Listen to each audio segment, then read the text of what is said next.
ہمارے تمام سننے والے بہن بھائیوں کو السلام علیکم۔ آج ہم اپنی اردو کی قرآن اسٹڈی کے ساتھ حاضر ہیں۔ آ، اب ہم نے سورہ نمبر 17 شروع کی ہوئی ہے اور پچھلی دو جو قرآن اسٹڈیز تھیں وہ پہلے سورہ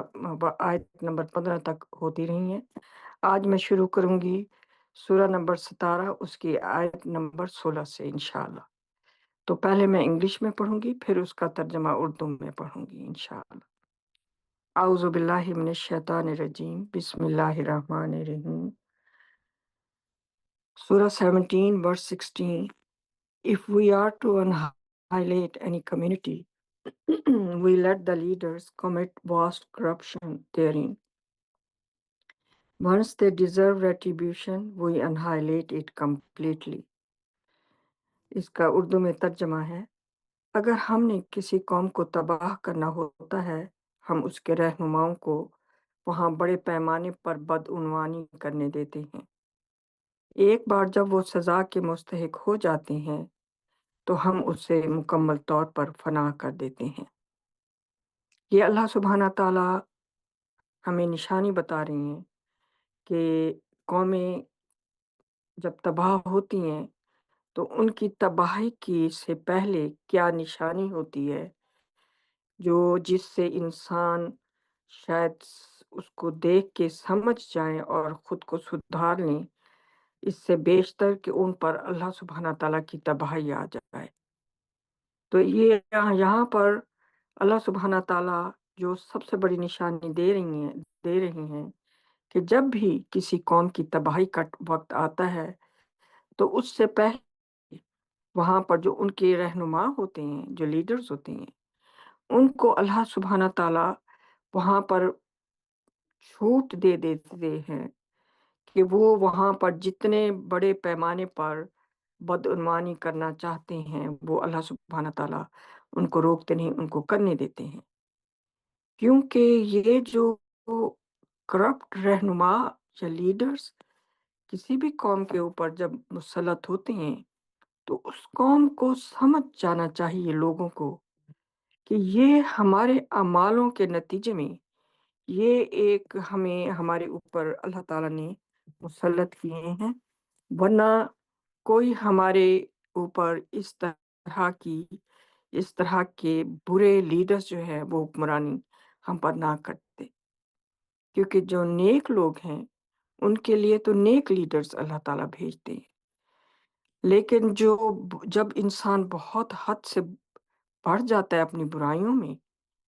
جو قوم جو ہے وہ بالکل اللہ سبحانہ تعالیٰ کے راستے سے بالکل بھٹک کر انہوں نے کوئی اور نیا دین بنا لیتے ہیں، کوئی اور نئی چیزیں گھڑ لیتے ہیں اور انہی کے مطابق وہ سوسائٹی جو ہے وہ بڑھتی ہے، گرو کرتی ہے اور وہ لیو کرتے ہیں انہیں اپنے بنائے ہوئے طریقوں کے مطابق، تو پھر اس وقت وہ قوم خود اپنے لیے تباہی جو ہے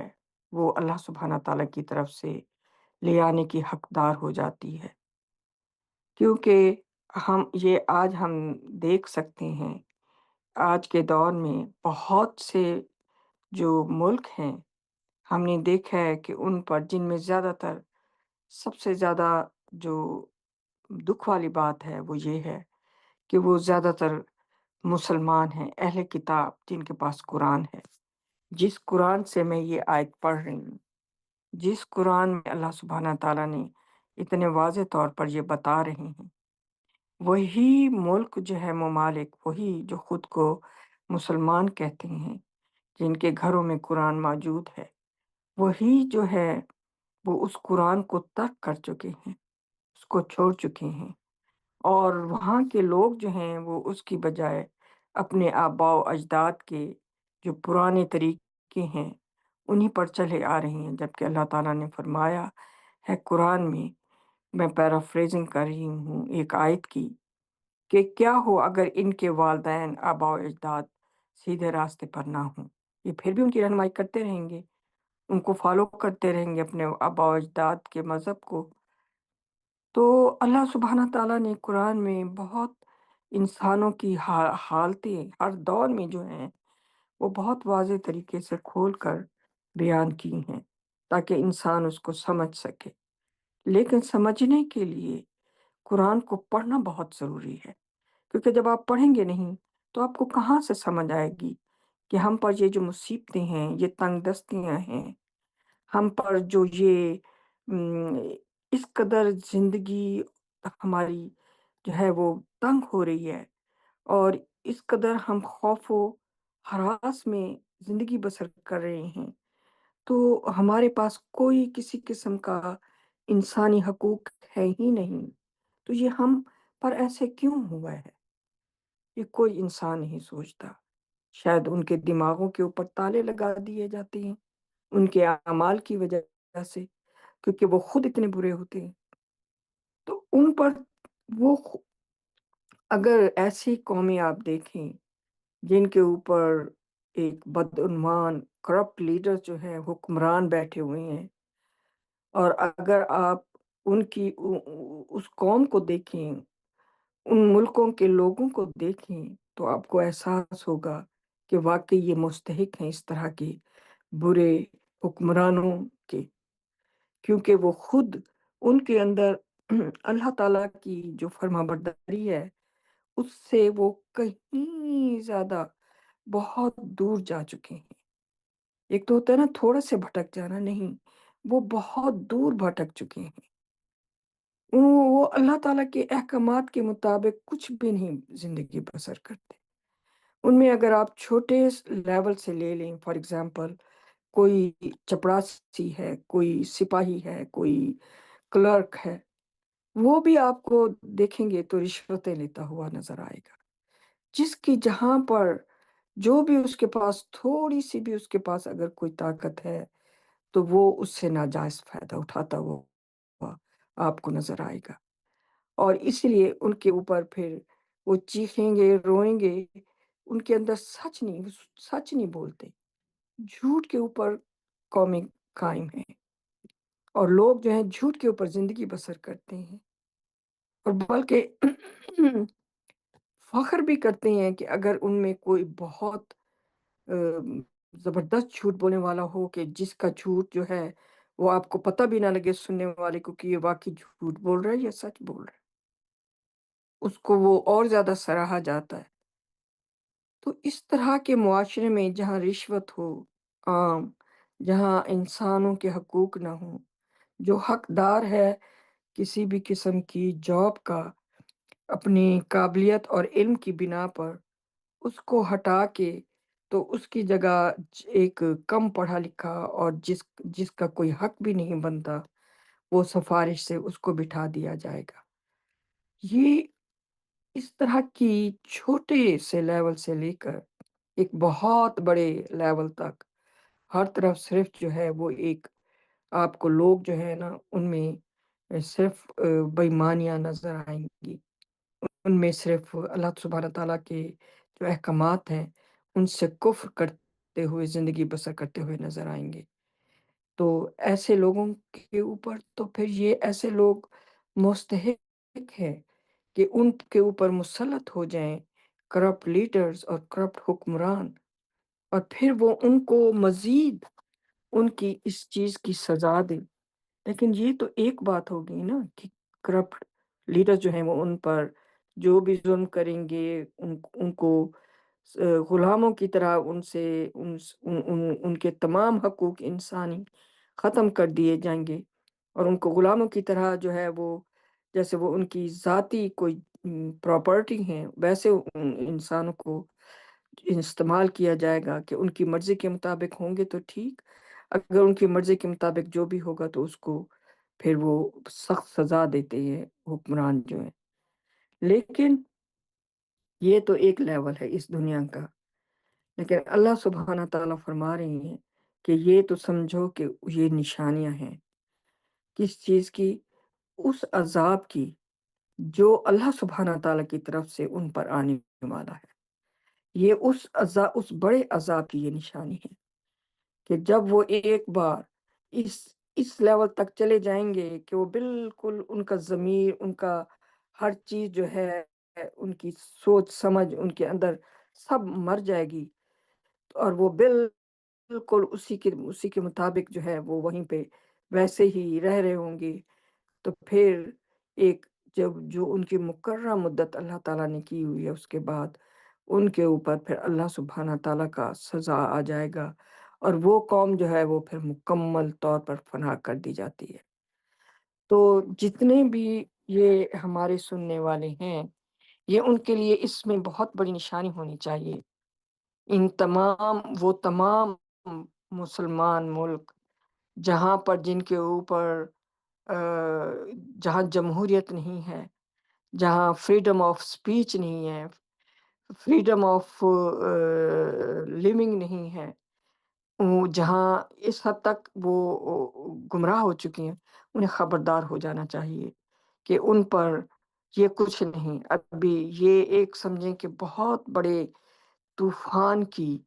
جو آمد ہے اس سے پہلے کی یہ نشانیاں ہیں۔ تو اصل عذاب جب آئے گا جو اللہ تعالیٰ کی طرف سے ان کو فنا کر دینے والا ہوگا، مٹا دینے والا، ختم کر دینے والا، تو پھر اس کو تو کوئی دنیا کی ہستی نہیں روک سکتی، اور پھر اس کے بعد انہیں اور کوئی موقع بھی نہیں ملے گا۔ تو آگے ہم چلتے ہیں آیت number 17۔ Many a generation have we annihilated after Noah. Your Lord is most efficient in dealing with the sins of his servants. He is fully cognizant, seer. اس کا اردو ترجمہ ہے، نوح کے بعد ہم نے بہت سی نسلوں کو فنا کر دیا۔ تمہارا رب اپنے بندوں کے گناہوں سے نمٹنے میں سب سے زیادہ مؤثر ہے، وہ پوری طرح باخبر، دیکھنے والا ہے۔ تو نوح کے بعد، نوح کا تو ہم میرے خیال میں جو قرآن نہیں پڑھتے وہ بھی ادھر ادھر سے سنی سنائی ان کو معلوم ہے کہ نوح کی قوم جو ہے وہ اس کو، جب وہ اس کی سرکشی میں اس حد تک بڑھ گئے تھے، تو جو اللہ تعالیٰ نے ان کی مہلت ختم ہوئی، تو پھر اللہ سبحانہ تعالیٰ نے ان کے اوپر ان کو فنا کر دیا، اور ان کے اوپر بہت بڑا اللہ تعالیٰ کا عذاب آیا، اور وہ سب کے سب غرق ہو گئے۔ تو یہ جو ہے نوح کا، اس وجہ سے اس کے بعد 16 آیت نمبر 16 کے بعد ایک دم سے اللہ تعالیٰ جو 17 میں نوح کا حوالہ دے رہے ہیں اور اس کی قوم کا حوالہ دے رہے ہیں، یہ اس لیے دے رہے ہیں کہ یہ قصہ جو ہے نا نوح کا، یہ چاہے ہالی ووڈ کی فلموں سے دیکھ لیں یا جہاں سے دیکھ لیں، تو جنہوں نے قرآن نہیں بھی پڑھا ہے ان کو بھی معلوم ہے کہ نوح کی قوم کتنی بری تھی، اور پھر انہوں نے اپنے پیغمبر کو اور ہدایت کو انہوں نے ٹھکرا دیا، اور پھر ان کے بعد کتنا بڑا سیلاب آیا ان پر، اور وہ سب کے سب غرق اور فنا ہو گئے۔ تو اس لیے اللہ تعالیٰ نے آگے نوح کے بعد ہم نے پھر نوح کو تو تباہ کیا، پھر اس کے بعد بھی بہت سی نسلوں کو اللہ سبحانہ تعالیٰ اس آیت میں ہمیں بتا رہے ہیں کہ انہوں نے فنا کر دیا۔ کس وجہ سے؟ ویسے ہی جیسے وہ برباد ہو گئے، انہوں نے اللہ سبحانہ تعالیٰ کے راستے سے ہٹ گئے، بلکہ اللہ تعالیٰ کے راستے پر جو چلنے والے تھے ان کے بھی دشمن ہو جاتے ہیں، اور جو اللہ تعالیٰ کے انبیاء اور رسول پیغام لے کر گئے ان کو انہوں نے تنگ کیا، بعضوں کو قتل کیا، بعضوں کو انہوں نے ریجیکٹ کیا۔ تو پھر ان کا نتیجہ یہی ہے کہ ان کے لیے ایک خاص مدت اللہ سبحانہ تعالیٰ دیتے ہیں، پھر اس کے بعد پوری کی پوری قوم فنا کر دی جاتی ہے، کیونکہ اللہ سبحانہ تعالیٰ فرما رہی ہیں کہ وہ اپنے بندوں کے گناہوں سے نمٹنے میں سب سے زیادہ مؤثر ہیں، ان سے زیادہ اور کوئی نہیں ہے۔ وہ سب طاقتوں کے مالک صرف ایک ہی ہستی ہے، اور وہ اللہ سبحانہ تعالیٰ کی ہے، اور وہ ہم انسانوں کو ہر تمام سے وہ پوری طرح باخبر ہے، اور وہ دیکھ رہے ہیں کہ کون کیا کر رہا ہے، کون کیا سوچ رہا ہے، وہ بھی اللہ سبحانہ تعالیٰ کے مکمل علم میں ہے۔ ہم آگے چلتے ہیں آیت نمبر 18 پر، اس کا سب ٹائٹل ہے choose your priorities carefully this life.